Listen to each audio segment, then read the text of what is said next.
All right, ready to dive in. Today we're tackling a Dostoevsky quote, and it's a bit of a head-scratcher. Oh, yeah. It goes, "To go wrong in one's own way is better than to go right in someone else's." I mean, at first glance. Doesn't that seem kind of, well, counterintuitive? You're not wrong. Most people would probably say the goal is to get things right. Right. So where's the wisdom in intentionally going wrong? That's what we're going to unpack. And luckily, we've got this fictional dialogue as our guide. Oh, perfect. I love those. Yeah, so picture this. You've got a young student, super eager, tons of questions, sitting down with a retired priest who's I'm picturing it. seen it all, and the student jumps right in, asks why not just follow the proven path to success. Makes sense to me. If someone's already figured it out, why risk making all those mistakes myself? Right. And the priest totally gets it, agrees at first, but then he throws in this twist, like, what if the person giving you the advice is wrong? Or even worse, what if they're messing with you on purpose? Okay, now it's getting interesting. It's all about trust, right? Even when we think we're dealing with someone reliable, how can we ever be 100% sure? You just can't. Exactly. He even uses this example, like, imagine your grandpa, you trust him, right? Oh, yeah, totally. But suddenly he starts giving you terrible advice. Oh, no. It just shows, even when we're following someone else's lead, we're still making a judgment call. We have to, right? Based on our own, knowledge and experience. You can't just outsource your brain, even if you wanted to. We're constantly filtering information through our own understanding of the world. So that raises the question, how do we get better at making those calls? Well, the dialogue introduces this concept of anomaly, and it's really cool. Ooh, lay it on me. So imagine you've only ever seen red apples your whole life. Red, red, red. Okay, got it. Then one day, bam, a green apple. Oh, mind blown. Right, that green apple, that's an anomaly. It challenges everything you thought you knew about apples. Makes you question, are there other colors? Exactly. It forces you to confront whether you're willing to update your understanding. So it's not just about new information, it's about information that, shakes things up. Precisely. So think about it. In your work, your hobbies, anywhere, have you encountered a green apple? Something that made you completely rethink things. Could be anything, a news story, a personal experience. Ooh, yeah. Those can be jarring, can't they? Yeah. I know, I've had a few. Sometimes we try to ignore them, right? Like explain them away because they make us uncomfortable. It's easier that way. And that's where Dostoevsky's quote comes back in. Going wrong in one's own way. Yeah. It means being open to those anomalies, even if they're uncomfortable. Even if it challenges our deeply held beliefs, huh? It's about embracing that feeling of, wait, what? And using it as fuel for growth. Because it's not about being right all the time. No way. Dostoevsky's almost saying, reframe how you think about being wrong.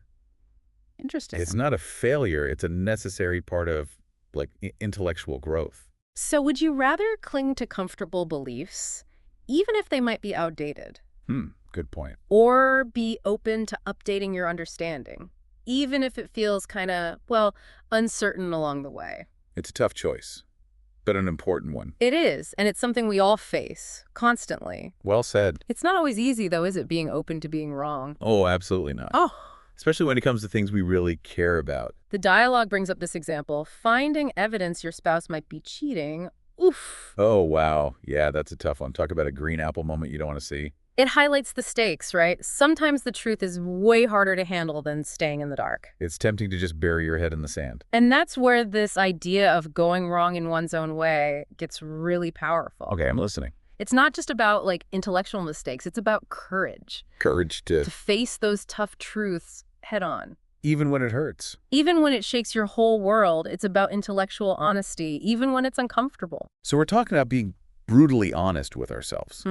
About what we really know. And what we might be clinging to out of fear. Fear of the unknown, fear of change, all of that. Exactly. It's about taking responsibility for your own growth. Even when it means letting go of some cherished beliefs. Or confronting some really difficult emotions. It's heavy stuff. And I'm noticing the dialogue doesn't really give a how-to guide here, does it? You're right. It's not a manual. More like a deep dive into the WHY. Why is this kind of thinking so crucial?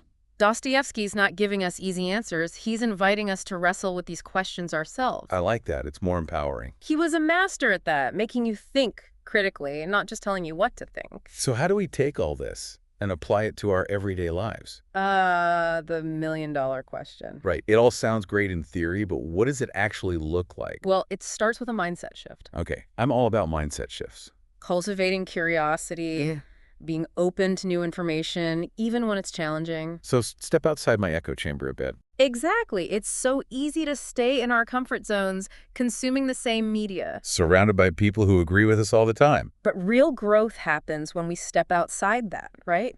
So actively seek out different perspectives. Even if they make you a little uncomfortable at first. And it's not just about what we read, it's about who we talk to. Surround yourself with people who challenge you intellectually. Oh, like that, people who aren't afraid to disagree.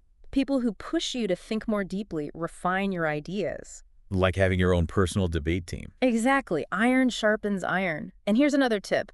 Embrace the power of, I don't know. Ooh, that was tough. There's so much pressure to have an opinion on everything. Right. But admitting I don't know is a sign of intellectual humility. Which is kind of the opposite of what we see on social media all the time. It's an invitation to explore, to research, to ask questions. It's the beginning of any intellectual journey, really. And even when we do have strong opinions, it's important to hold them lightly. Open to the idea that we could be wrong. Rigidity, that's the enemy of growth. The most interesting people I know are always evolving. Changing their minds as they learn new things. Exactly. It's all about seeing learning as a dynamic, ongoing process. Not some destination you arrive at. It's a constant state of becoming, embracing the stumbles along the way. Because those stumbles, that's where the real learning happens, right? Dostoevsky knew that going wrong in your own way is not a failure. It's a sign you're on the right track. A sign you're engaged in this process of becoming. It's exciting when you think about it like that. It is. It's messy and challenging, but ultimately it's a journey worth taking. Okay, so mindset, check. But how do we actually put this into practice? Where do we even begin? It can feel overwhelming, right? Like, how do I actually go wrong in my own way, on purpose? It sounds kind of crazy when you say it like that. But there are some concrete things you can do starting right now. First, actively seek out information that challenges you. So basically, get out of my comfort zone. Stop reading the same authors, watching the same... It's natural to gravitate towards what we already agree with. Oh yeah, totally guilty of that. But if you want to grow, you gotta break out of that echo chamber. So make a conscious effort to expose myself to different viewpoints. Even if they make you a little uncomfortable, that's a good sign. Okay, got it. And it's not just what I'm reading, right? It's also who I'm talking to. You're catching on. Surround yourself with people who challenge you intellectually. People who aren't afraid to call me out, make me think harder. Exactly. Have those tough conversations. You'll both benefit. Okay, love it. What else?